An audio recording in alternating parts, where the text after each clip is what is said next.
3. Assalamualaikum warahmatullahi wabarakatuh. Waalaikumsalam.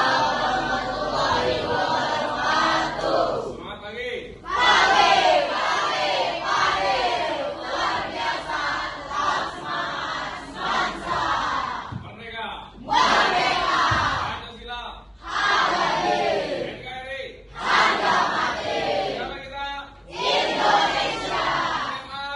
maju bersama, mereka semua, Banten maju. maju bersama, tidak korupsi, Biasakan yang benar. jangan menggunakan yang biasa, Berani jujur. hebat, Berani jujur. hebat, Berani jujur. hebat. Terima kasih. Pada pertemuan pagi menjelang siang hari ini, Bapak akan menyampaikan tentang nilai-nilai integritas ya, atau menanamkan nilai-nilai integritas pada peserta didik. Ya, pada kesempatan kali ini Bapak menyampaikan atau penyuluhan tentang anti korupsi bagi generasi muda ya. Kalian salah satu di antaranya ya.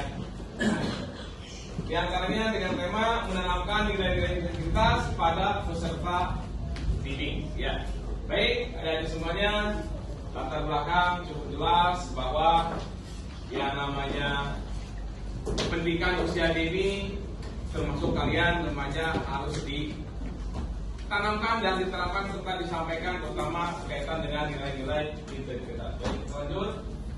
Ya, ada pun tujuan penyuluhan pada kesempatan siang hari ini tentunya diantaranya siswa diharapkan mampu memahami tentang pengertian korupsi. Apa itu korupsi? Apa yang berkaitan dengan di era sekarang yang sangat menarik sekali ya, penangkapan para koruptor yang dilakukan oleh Kejaksaan Agung termasuk oleh Komisi Pemberantasan Korupsi. Kita ketahui ya, yang sudah beberapa waktu Bapak sampaikan tentang penegak aparat penegak hukum ada berapa? Ingat? 5. Polisian. 2.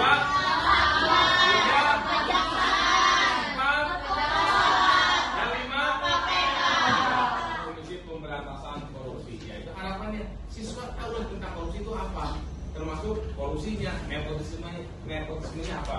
Yang kedua, siswa diharapkan mampu dan mengetahui tentang dasar hukum pemberantasan korupsi dan pengelompokannya, termasuk bagaimana tentang undang-undang tentang tindak pidana korupsi. Apalagi undang-undang KPK yang terbaru ini, masih ingat nomor berapa? Nomor 19 tahun 2019. Yang terbaru ya, diubah undang-undang nomor 30 tahun 2020. Yang ketiga, siswa diharapkan mampu memahami contoh kasus tindak pidana korupsi di berbagai bidang atau sektor berdasarkan jenis tindak pidana korupsinya. Ya, berbagai sektor ini termasuk kita lembaga pendidikan, apalagi yang baru-baru ini mantan Menteri Pendidikan kita yang disebut dengan Mas Nadiem Makarim sedang diperiksa oleh Kejaksaan Agung berkaitan dengan kasus ya, yang nilainya fantastis berapa? 11 triliun atau yang korupsinya kurang lebih berapa? 4,5 triliun ya? Atau 9 triliun? Sangat luar biasa ya. Tapi ternyata hasil pemeriksaan terdapatnya kerugian keuangan negara. Nah, itu satu contoh kali. Kemudian yang keempat, siswa diharapkan mampu mengetahui faktor-faktor dan teori penyebab korupsi. Apa saja sih faktor serta teori penyebab korupsi tersebut ya. Baik, kita lanjut ya. Indikatornya jelas ya. Memahami pengertian korupsi, mengetahui dasar hukum pemberantasan korupsi dan pengelompokannya. Kita lanjut ya. Apa itu korupsi? Korupsi berasal dari bahasa korupsio ya, atau corruptus, yang kemudian dikatakan bahwa korupsi itu berasal dari bahasa Latin yang lebih tua, yaitu corrumper. Sedangkan secara harfiah korupsi diartikan sebagai kebusukan, keburukan, kebijatan, ketidakjujuran, dapat disuap, tidak bermoral, dan penyimpangan dari kesucian ataupun penyalahgunaan, entah itu penyalahgunaan wewenang, jabatan, ataupun memaaf suatu anggaran yang seharusnya ya diperuntukkan untuk sebuah, misalnya untuk sebuah lembaga, tapi dikurangi tadi seperti kasus laptop Chromebook tadi ya. Nah, pun banyak kasus-kasus lainnya. Baik, itu tentang korupsi. Kita lanjut ya.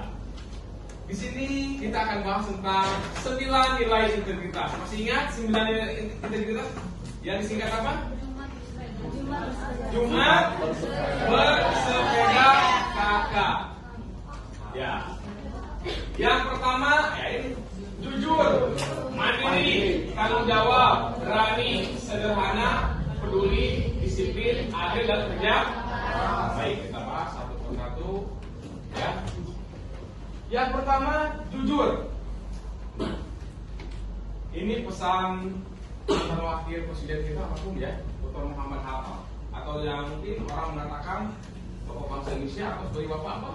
Kopasi ya, luar biasa nilai kejujuran. Setiap perbuatan adalah demi negara, yang dicintai janganlah berkhianat. Jadi setiap perbuatan yang kita kerjakan, kalian ini belajar dari negara sebetulnya. Ya. Sumber dari buku Orange Juice KPK ya. Kurang cerdas, nah ini kata-kata mutiaranya ya. Kurang cerdas dapat diperbaiki dengan belajar. Kurang cakap dapat dihilangkan dengan pengalaman. Namun tidak jujur sulit diperbaiki. Ya, jadi kejujuran adalah tanggung dalam hidup. Orang sukses diawali dari sebuah kejujuran. Adapun rintangan dalam menjalani hidupnya, setiap orang bermacam-macam, ya berliku-liku melalui proses yang sangat luar biasa. Tidak ada orang yang sukses begitu saja tanpa melalui pengorbanan baik itu tenaga, waktu, pikiran, materi.